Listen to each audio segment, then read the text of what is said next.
Hello to my fellow history lovers and people who think if I learn something new today, it will be a good day. We are in a farm field, in cornfield in the Midwest. And I want to talk to you today about how some things have not changed from the time of the Revolution till today.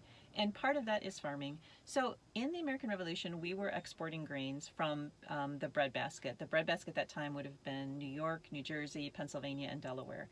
And we were actually exporting it not only to other colonies, but also to the British West Indies because they were doing cash crops and didn't have enough of their own food. And we also exported to Britain and, interestingly, quite a lot to Ireland, which I didn't know. So the reason those four places, New York, New Jersey, Pennsylvania, and Delaware, become the breadbasket is partly because they have very rich land. And that's true here today in the Midwest. In fact, the Midwest sort of took over, at least for the corn and soybeans. But very important, and this is where I'm going with how history has not changed, is they are near navigable rivers. So for the breadbasket before the American Revolution or during the American Revolution, they would have had the Delaware and the Hudson River. And so they can take, not really barges, they didn't have barges the way we do today, but they had flat bottom boats.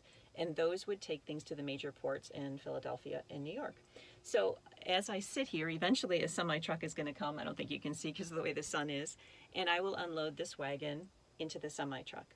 That semi will actually take it to a grain elevator here in Illinois, and it will go on to a barge, and it will go down the Illinois River very similarly, and it will either go to Chicago, some will go to Chicago to the big grain elevators to be exported eventually, but most of it will go down the Illinois River to the Mississippi River, and then all the way down to the Gulf of Mexico, where it will be exported. So anyway, in that sense, the fertile land and the navigable rivers become key in the Midwest, here where I am, as much as they were down back east. So anyway, thanks for letting me share. I'll see you again soon.